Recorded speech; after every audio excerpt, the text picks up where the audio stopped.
looking at the book of Hebrews.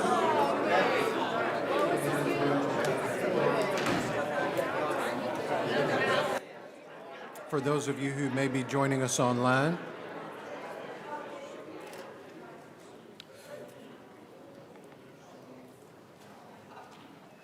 having a bit of a computer issue today, but we'll work around it.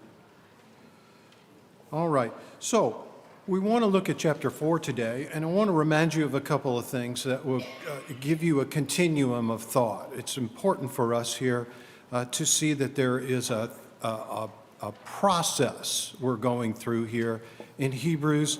It is point by point, it's connected chapter to chapter. You got to remember that the Bible wasn't written in verses and chapters. It's a complete thought. You know, we have divided the Bible into chapters and verses for the sake of reference and for easy study. And so that's not a bad thing, that's a good thing. But sometimes we forget that the chapter before what we're studying now has everything to do with the chapter that we're studying right now. And so in chapter 2, he introduces us to the thought that man is a created being who is created in a glorified state. It says there in chapter 2. It says that God created us, he put us in this world, and that this world is for us. We are preeminent in the world. That's the way we were created, to subdue it and to rule over it. And he said he put all things in subjection. But then came sin, and that process messed up that whole thought of us being glorified. And then we were subjugated to the sin that we had accepted in our lives. And the consequence of that is we are no longer what it is that we were created to be. And so we are in need of restoration. Enter Jesus Christ, who went to the cross on our behalf to get us back to that glorified state. Now in chapter 3, we ended this thought in verse 16.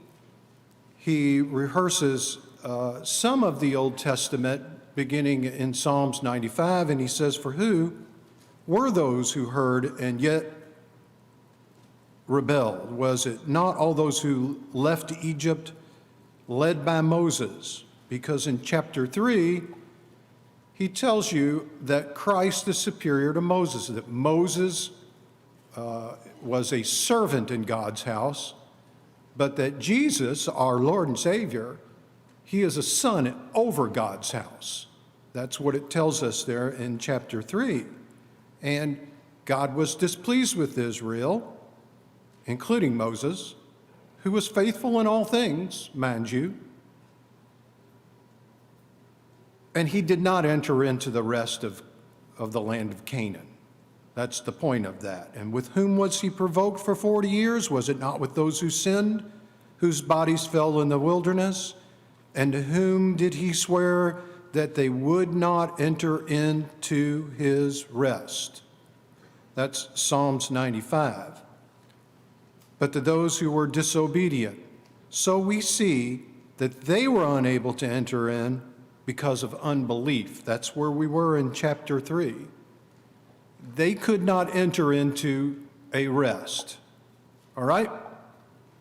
So there is a rest that remains, and that's what we want to talk about today in chapter 4. Go to chapter 4, verse 1, and let's just read here for just a minute. In chapter 4, "Therefore, since the promise remains of entering into his rest, let us therefore, I'm sorry, I've got a little computer problem here. All right.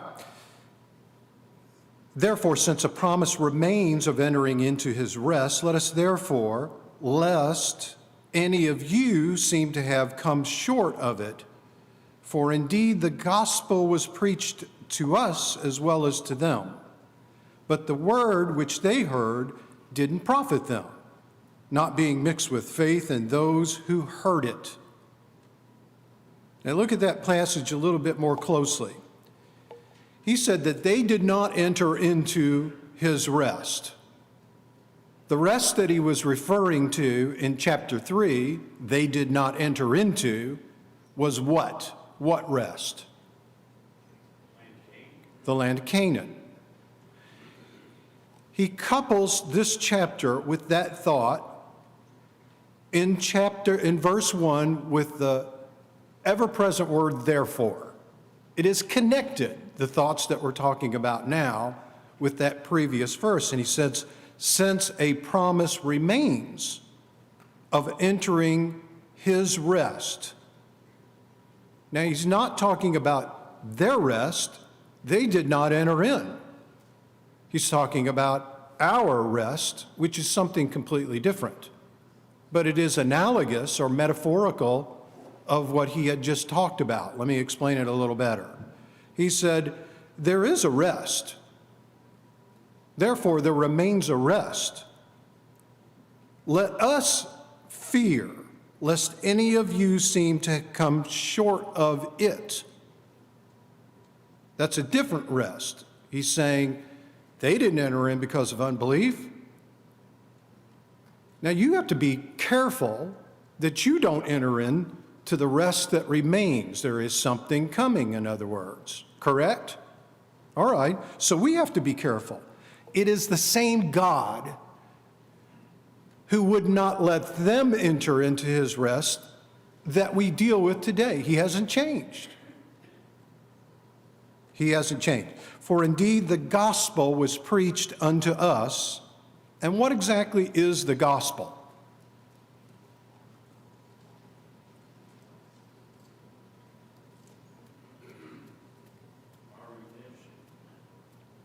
How so? What does that word mean, gospel? It means good news. Anytime God acts in benevolent ways towards us, that's good news. Therefore, he says, the gospel was indeed preached to us as well as to who? To them. Who's the them? It's Israel. It's the same God who promised them rest that promises us rest. And he says, the word which they heard did not profit them. It wasn't mixed with faith in those who heard it. There was no marrying of the idea of I heard and then I believed. There was no fulfillment of the faithful calling wherewith they were called. Faith is an active word. It just doesn't mean believe alone. It means believe and what? Believe and do. It's more of a, if you want to think of it this way, a kind of a verb, to be faithful. It's an activity, and it is ongoing. He said they didn't enter in because they were not faithful. They heard the word, did they not? In some instances with Israel, he spoke it directly to them, and yet they what? Rejected it. We've got to be careful. God has spoken to us, has he not? How did he do that? Through the word. And that word originated with Jesus. We learned that in chapter 1. That in this day he speaks through his Son, right? So the word has been spoke. The gospel has been given to them. It's been given to us. All right, so let's go a little further in this particular concept, and we'll develop it further with what is said ongoing. Are you ready? I'm segregating these two things for a reason. You're going to see why in just a moment. All right.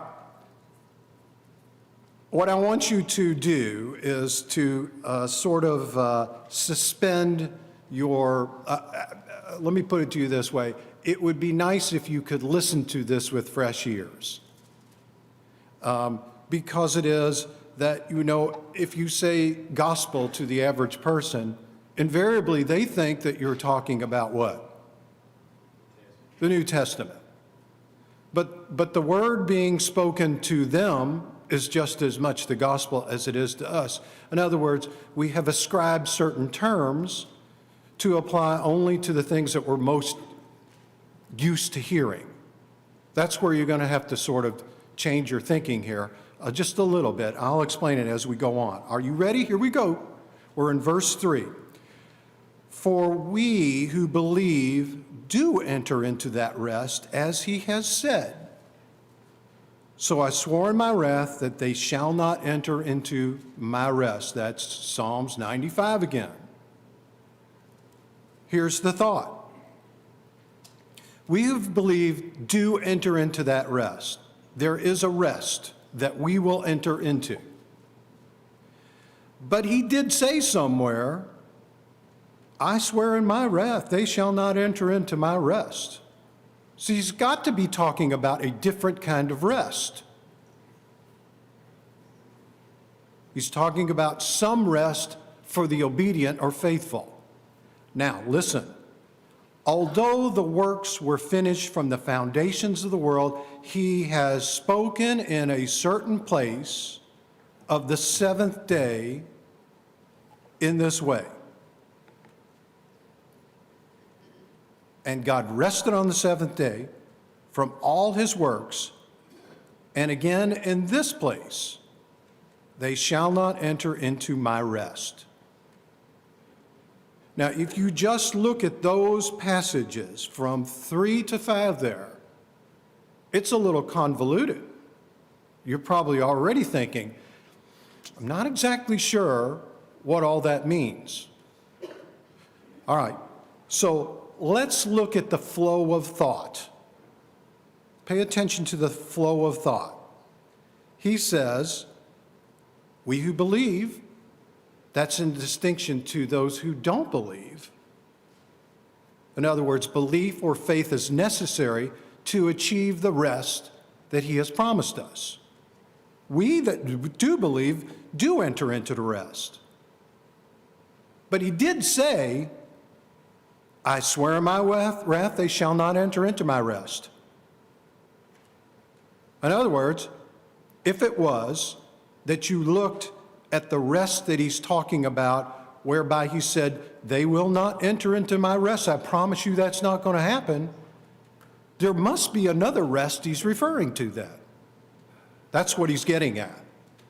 Do you see what I'm saying? What I'm saying is that the rest is in contradistinction to the previous rest referred to. There is another rest referred to here. It is not the rest of Canaan. That didn't happen for some people. They didn't enter in because of unbelief. And then he says, although the works were finished from the foundation of the world. When was the foundation of the world?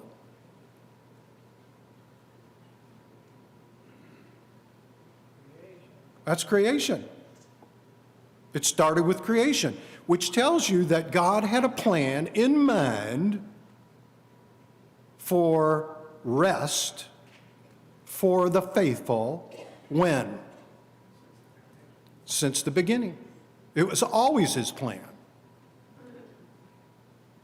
It was always his plan. God sees things from the beginning to the end, things that we never even imagined could be. All right, so he says, although the works were finished from the foundation of the world, for he has spoken in a certain place of the seventh day in this way. God rested on the seventh day from all his works, and again in this place, they shall not enter into my rest. So, God worked a work at the beginning of creation, and then he completed it. And then he what? He rested. All right.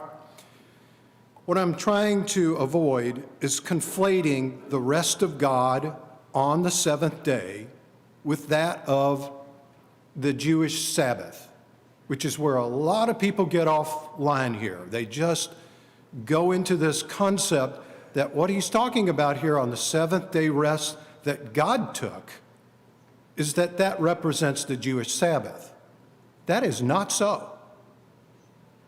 Again, there are allegories or analogies being made here. Let me ask you it this way. What did the Sabbath, the Jewish Sabbath, reflect? In other words, why did God ask Jews, command them to rest on the seventh day? Was it because of creation? That's right. It is a commemoration of deliverance from Egypt. It is analogous to the rest that God made. In other words, look at Deuteronomy in the 5th chapter. I want to read it for you, specifically what it says there. In Deuteronomy in the 5th chapter, go there, it's chapter 5, Deuteronomy, beginning in verse 12. Observe the Sabbath day. Your translation may say, remember the Sabbath day, to keep it holy. As the Lord your God commanded you, 6 days you shall labor and do all your work, but the seventh day is the Sabbath of the Lord your God. And in it you shall do no work, you nor your son nor your daughter, nor your male servant nor your female servant, nor your ox or your donkey, nor any of your cattle, nor your strangers who are in your gates, nor your male servant, your female servant may rest as you. And remember that you were a slave in the land of Egypt, and the Lord your God brought you out from there by a mighty hand and an outstretched arm. Therefore, the Lord your God commanded you to keep the Sabbath. That's why he asked them to keep the Sabbath. It was in commemoration or remembrance of the deliverance from Egypt. Well, how do you square that with what we just read and, for instance, Exodus chapter 20? And again, this is where the concept gets a little bit hard to understand. In Exodus 20 in verse 8, he says, remember the Sabbath day to keep it holy.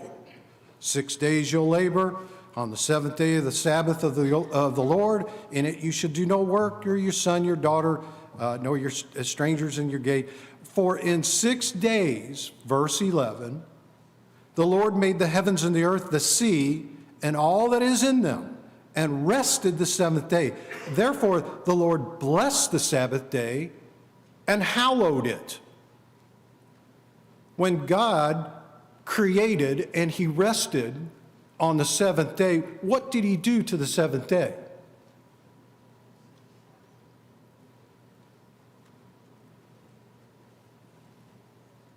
He made it different than all other days because he rested. A monumental thing happened. He created, and then he completed creation, and then he rested. He ceased from working. In so doing, you can't do this, but God did this. That day's different than any other day of the week. And so it is that he's not saying, remember the Sabbath day to keep it holy. Go home and remember that you were created. That's not what he's saying. He's saying, as God separated that day and made it special and different than any other day of the week, so shall you do that with the seventh day. By the way, when it says remember the Sabbath to keep it holy, what exactly are they doing? What's that mean, remember? What did they do on the Sabbath day? How so? What did he do for them? Brought them out of slavery. Some people have this idea that the Sabbath day was a day, well, we just Sabbath day, we just sleep in and then we watch football, and that wasn't what they were doing. What they were doing was a very active thing. And there are lots of different Sabbaths. If they overlapped with certain days, they could be more special than other Sabbaths. And if it was that you were doing these things, you did such things in some places, like a holy convocation is called for. That's a gathering together. There are prayers and sacrifices given on Sabbath. And that whole issue of remembering is a contemplative state the entire day, thinking about God delivered me from Egypt. Right? Go ahead, Victor. I'll preface this with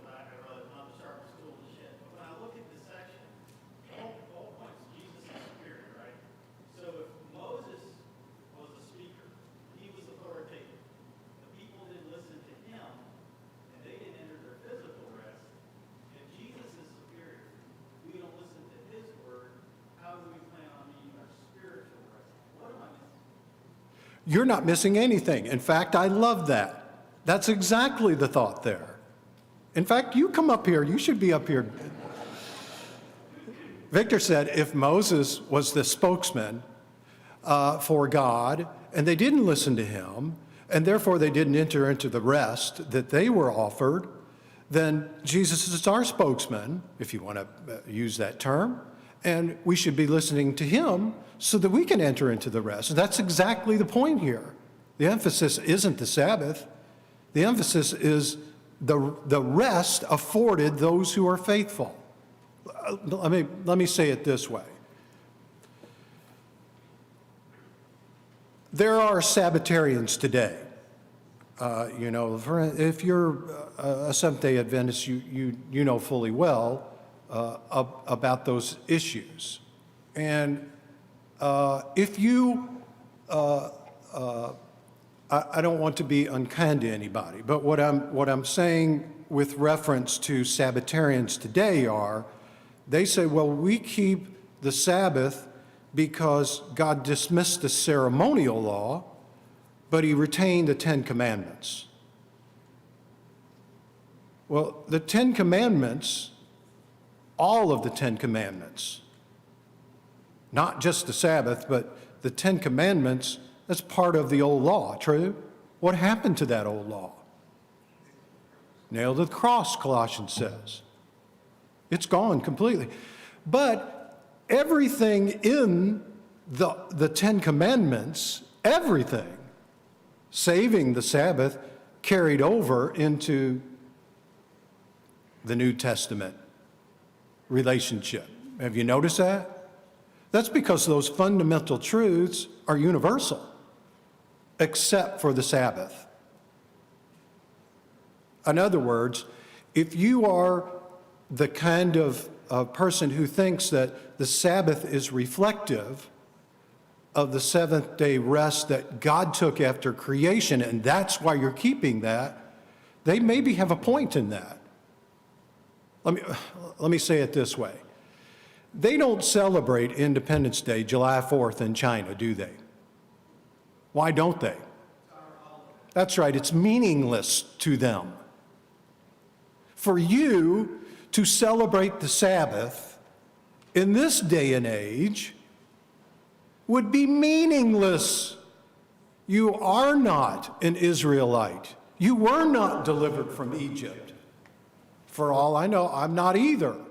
So why would we keep that? It's meaningless to us. It's not our Independence Day, it was their Independence Day.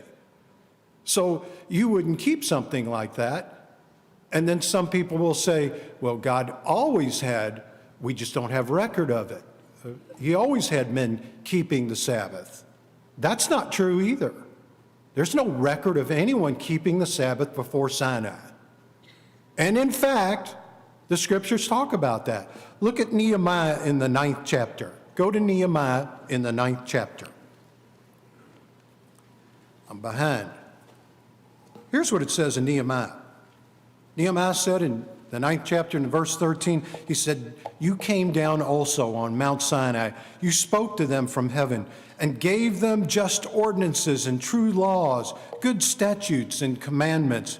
You made known to them your holy Sabbath and commanded them precepts, statutes, and laws by the hand of Moses, your servant. The ancients did not keep the Sabbath. You will not find a record of that in either biblical history or secular history because it didn't apply before Sinai. Are you with me? There is no Christian Sabbath. Sunday is not the Christian Sabbath. There's no reference point for that anywhere in Scripture. Because the purpose of Sabbath was distinct for the thing that God wanted it to be. Here's what I'm getting at. When God rested on the seventh day, he made that day holy and special. He did.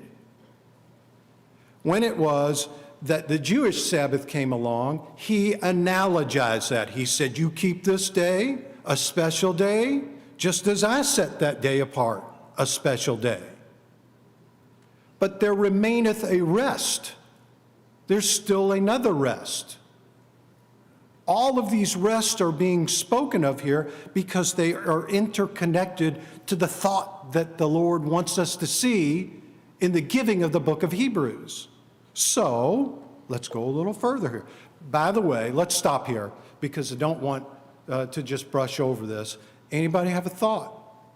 Anybody want to question anything? Anybody want to add to this? Do you know what I'm saying? Go ahead, Terry.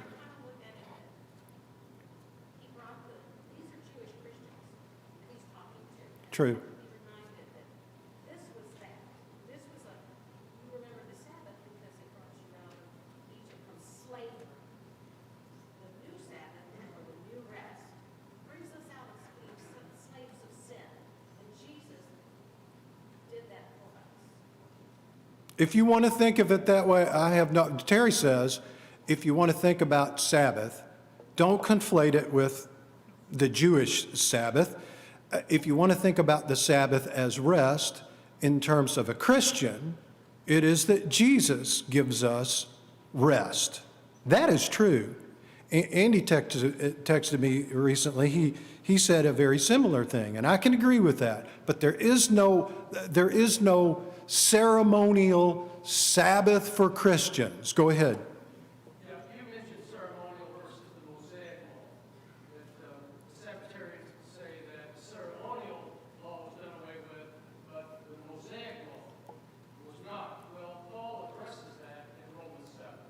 Good point. Go ahead and say it. Okay, well, all right. So he says in verse 6, we've been delivered from the law, and then the Sabbath says, well, that's a ceremonial law. But then he quotes in verse 7, I would not have known the law had I not known you shall not covet. That's the Mosaic law. Exactly. That's the Mosaic law. And that's why I was saying everything save the Sabbath is reiterated in the New Testament because they're universal principles of living and faith. In other words, just because the law was nailed to the cross doesn't mean that some of those things are not carried over in principle with force of New Testament, New Covenant. That's a bad way to put it, but things that were done away with by the cross, nailed to the cross, doesn't mean that those things weren't true and right and to be respected today. If you divorce yourself from ceremonial law and the law of Moses with respect to the Sabbath, you have nothing left. There isn't anything else. Let me put it to you this way. I have never seen a modern-day Sabbatarian who really respects the Sabbath. For instance, do you know what the penalty is for a profaning of the Sabbath? Death. I've never seen a Sabbatarian murder another Sabbatarian over the issue of the Sabbath. I've never seen a Sabbatarian constrain somebody who is, the way that they put it was within your gates, means within your town, and especially within your, I've never seen Sabbatarians go throughout the land trying to get people to respect the Sabbath and then taking their lives as a consequence of not doing so. I want to say it's Numbers 15. There is a man gathering sticks, and that's where that comes from. They brought him to Moses, and the Lord said, you must take him outside and stone him to death, and that's what they did. Well, we would never do such a thing for anyone who disrespects or just profane the Sabbath today. So that's not what we're talking about.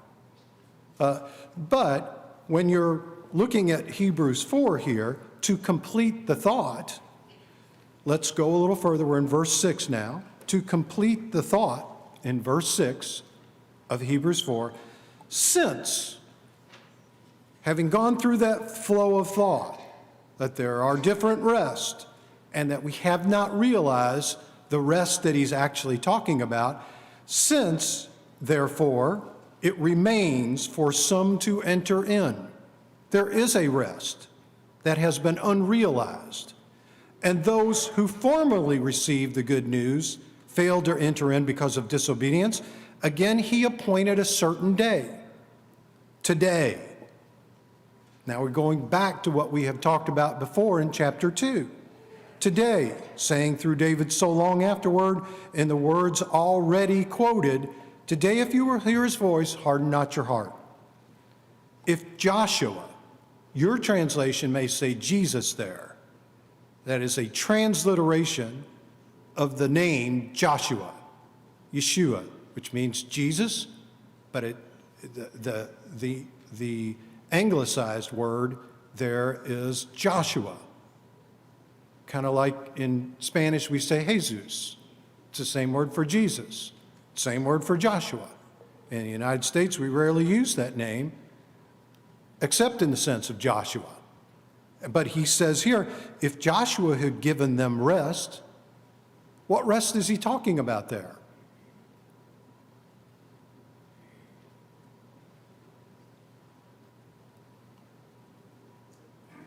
If Joshua, the rest in the land of Canaan, if Joshua would give them rest, God wouldn't have spoken of another day later on. That another day later on is what we're looking at now. For whoever has entered God's rest has also rested from his works as God did from his. It's the same concept as the Sabbath, the Jewish Sabbath, in contrast with other Sabbaths. He says, again, let me read it for you in verse 10, whoever has entered into God's rest has also rested from his works as God did from his. It was the plan of God from the beginning that there should be a rest for man. Now, if you are resting, it implies that you what? That you worked. Because you will only get rest at the completion or the cessation of work. That's why he says in the beginning there, God worked 6 days and then he rested. He completed his work and then he rested. When you complete your work, if you're faithful, there awaits what? A rest. And that's what he's talking about. What I hope you can see here is that there are countervailing, contradistinctive rests discussed in this particular chapter. There is the rest of creation. It's not that rest. We didn't enter into that rest, right? There is the rest of the Sabbath day, the Jewish Sabbath. It's not that rest. He already told you it's not that rest. There is the rest, of course, in Canaan. It isn't that rest that we're talking about. He's just said that right here. So there must be another rest, correct? All right. That means that there remaineth a rest. That rest is very important to understand because that rest is reflected in passages like Matthew 11. Here's what it says there. You know it. Come unto me, all ye that labor and are heavy laden, and I will give you what? I'll give you rest. Is he talking about a labor and a rest of a physical nature? You know that's not true because he says, take my yoke upon me. Learn of me, for I'm meek and lowly of heart, and ye shall find rest for what? Ye shall find rest unto your souls. My yoke is easy, my burden is light. He's not talking about physical rest, is he? Now, what rest is he talking about? He's talking about heaven. That's what he's talking about. He's talking about our rest in heaven. That's what he's talking about. All of what we're talking about is designed to keep people faithful so that they enter in. It's the faith that God demands, constant faith that God demands, so that you can cease from your works when it's completed, and then it is that you have rest. Now, we got one problem with that rest, And the one problem that we have is we're not perfect. We're not faithful, which brings us right back to square one. Enter again Jesus Christ. Here's what it says in Hebrews 4. It says, let us therefore strive to enter into that rest, so that no one may fall short of the same sort of disobedience. We're all disobedient to God. So we got a problem, don't we? Because he said, you're never going to enter into that rest because of disobedience. And each one of us has been reprobate and disobedient. So it is that he says, for the word of God is living and active, sharper than any two-edged sword, piercing and dividing the soul and the spirit. I don't know exactly what that means, but I know what he's telling me. He's telling me that God knows everything. And that's not a, he knows when you are sleeping, he knows when you're awake sort of thing. He knows everything about your intent, about how devoted you are to him, about what evil things you may be involved in, and he knows what good things and what sincerity you have. And there is something that makes up the difference between what we actually are and what God designed us to be. And here's how he put it. Mark stole some of my thunder today. I'll get even with him. You just watch. All right. So here's what he said. He said, for the word of God is active, sharper than any two-edged sword, piercing division of the soul and the spirit, of joints and of marrow, discerning the thoughts and the intentions of the heart. He knows that. He knows that we are not what we should be. No creature is hidden from his sight. We're all naked and exposed to the eyes of him with whom we have to do, with whom we must give account. But then as we go a little further here, we'll begin to understand something. Mark brought up this passage earlier. He said, for by grace you've been saved and not through faith. For by grace you've been saved through faith, and that not of yourselves. It's the gift of God. There isn't anything that you can do to improve your lot, with the exception of grace. And that comes through who?